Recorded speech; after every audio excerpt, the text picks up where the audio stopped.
Assalamualaikum warahmatullahi wabarakatuh. Salam sejahtera untuk kita sekalian. Bertemu lagi dengan saya, Riki Zulfauzan. Kali ini kita akan membahas tentang studi literatur dari pendekatan kualitatif, yaitu konten analisis. Baik, kita mulai saja. Nah, pertama-tama kita harus mengetahui dulu dalam strategi pengumpulan data kualitatif, ada 4 strategi yang umum dilakukan. Yang pertama adalah wawancara mendalam atau in-depth interview. Yang kedua, observasi lapangan.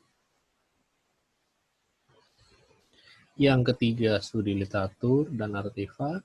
Serta yang keempat, teknik-teknik pelengkap lain. Nah, berikutnya, apa itu studi literatur?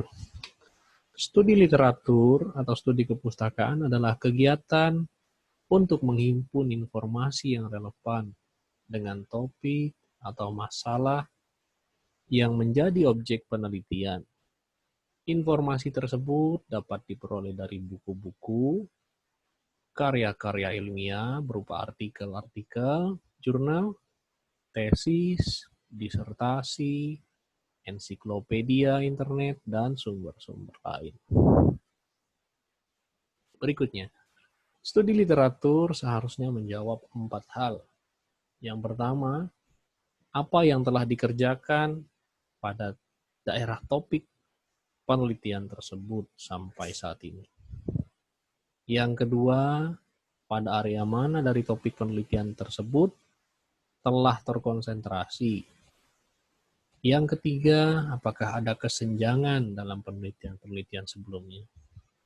Serta yang keempat, apakah ada perbaikan metodologi untuk penelitian-penelitian di bidang tersebut.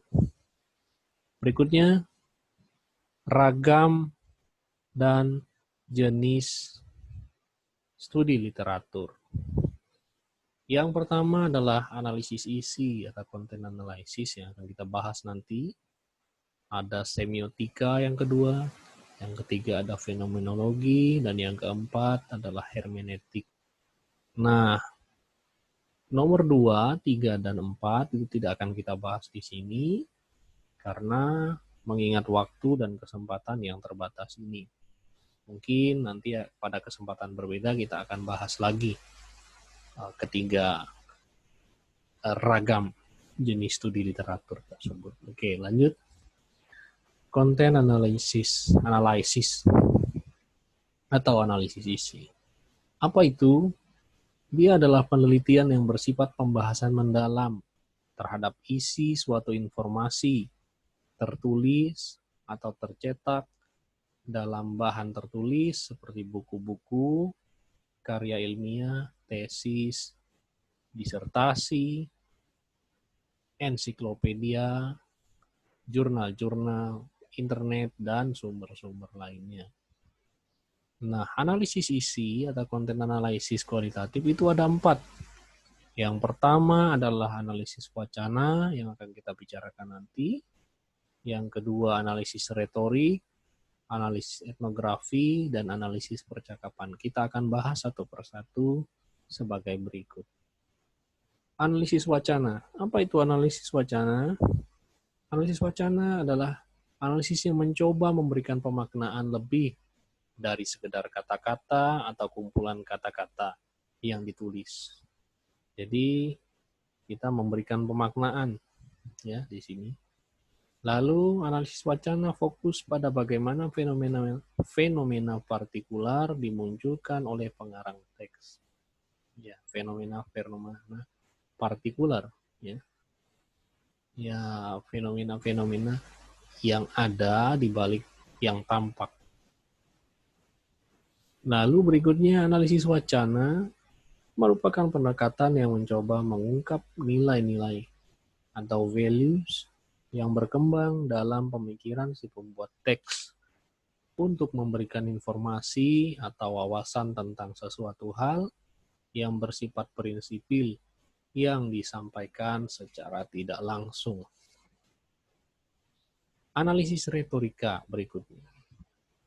Analisis retorika berfokus kepada bagaimana pesan disampaikan serta dampaknya, baik langsung maupun tidak langsung, baik jangka pendek maupun jangka panjang, yang dirasakan oleh para penerima pesan atau audiens. Yang ketiga, analisis etnografi. Analisis etnografi adalah analisis deskripsi narasi yang memfokuskan pada situasi yang berkembang, setting-setting, kondisi-kondisi, gaya, gambar, makna, dan gagasan penting agar dikenali, dipahami oleh aktor atau pembicara secara kompleks. Analisis percakapan. Apa itu analisis percakapan? Analisis percakapan adalah analisis yang dikerjakan dengan diawali dengan merekam percakapan dengan setting dan tujuan yang biasa atau umum. Selanjutnya, hasil rekaman itu dianalisa lebih dalam menjadi sebuah konstruksi kolaboratif. Berikutnya, contoh-contoh tema penelitian studi literatur. Karena kebetulan kita di Fakultas Ilmu Sosial dan Ilmu Politik Universitas Palangkaraya ini ada 3 jurusan, yaitu ilmu pemerintahan, administrasi negara, dan sosiologi. Maka judul-judul yang akan kita angkat adalah berkaitan dengan 3 jurusan tersebut. Yang pertama, ilmu pemerintahan. Contoh tema penelitian yang pertama adalah misalnya begini. Efektivitas penyelenggaraan pemerintahan kelurahan. Sebuah studi literatur. Lalu yang kedua, ini yang membedakan ya, studi literatur itu selalu diawali atau diakhiri dengan kalimat studi literatur. Lalu misalnya, studi literatur, strategi peningkatan anggaran pendapatan daerah dari retribusi. Lalu, studi literatur, implementasi Undang-Undang Nomor 23 Tahun 2014 tentang pemerintahan daerah. Yang keempat, ini analisis kuantitatif. Studi literatur, pengaruh pemekaran wilayah terhadap kesejahteraan masyarakat. Nah, berikutnya. Ini sudah ilmu pemerintahan, berikutnya administrasi negara. Contohnya, misal begini. Studi literatur, pelaksanaan fungsi pengawasan DPRD Kabupaten Kota di Indonesia. Jadi, sebagaimana lazim kita ketahui, fungsi dari DPRD itu ada 3, yaitu fungsi pengawasan, fungsi anggaran, dan fungsi legislasi. Kita coba saja fokus fungsi pengawasan. Yang kedua, penerapan prinsip-prinsip good governance dalam penyelenggaraan administrasi pemerintahan. Studi literatur. Nah, jadi harus dipahami di sini ya. Kata studi literatur itu harus muncul di dalam judul-judul penelitian studi literatur. Bisa di awal kalimat maupun di akhir kalimat. Itu tidak masalah. Yang ketiga, studi literatur, strategi Badan Pemberdayaan Perempuan dan Keluarga Berencana dalam pelaksanaan pengendalian laju pertumbuhan penduduk. Lalu yang keempat, misalnya, kepemimpinan kepala desa dalam mengelola dana desa, sebuah studi literatur.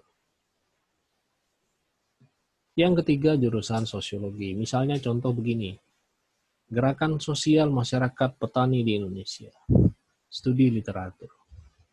Atau studi literatur, yang kedua misalnya, studi literatur, Michel Foucault, wacana, genealogi, dan arkeologi politik pada pemerintah daerah.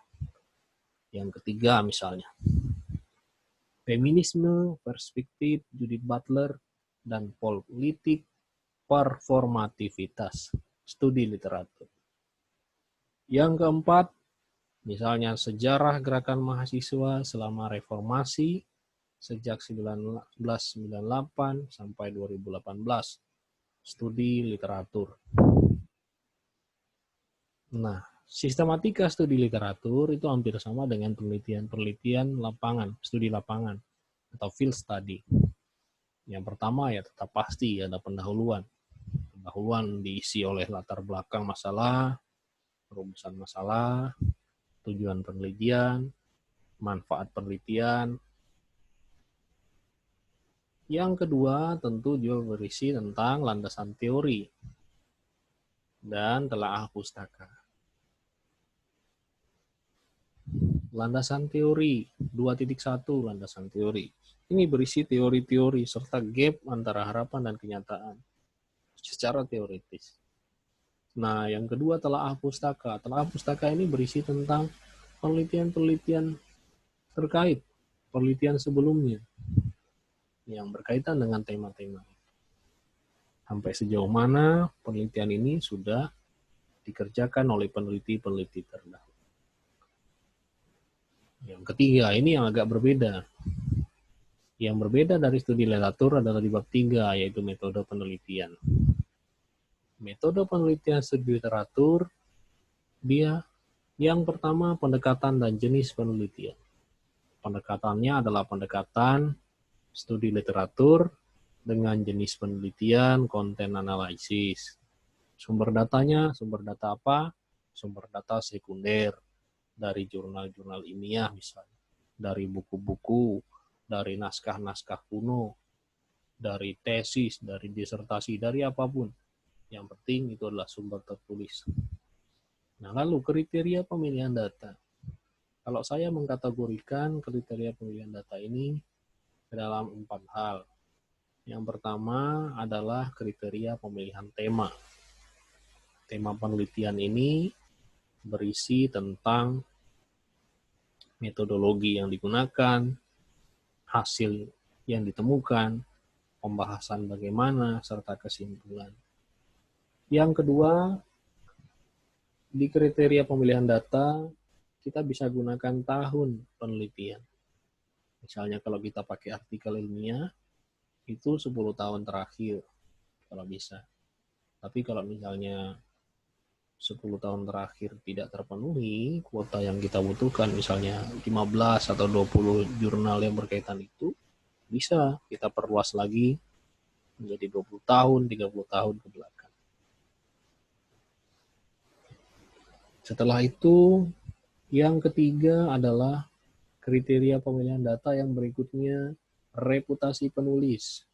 Reputasi penulis di sini berkaitan dengan H-index si penulis. Bisa itu dilihat dari H-index Google Scholar-nya, bisa dilihat dari H-index Scopus-nya, bisa dilihat dari H-index Web of Science-nya, WOS-nya.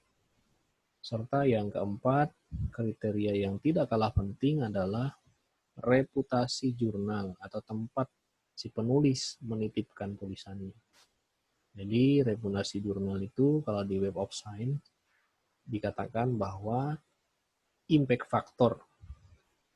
Semakin tinggi impact factor dari sebuah jurnal, maka semakin tinggi pula reputasi jurnal tersebut.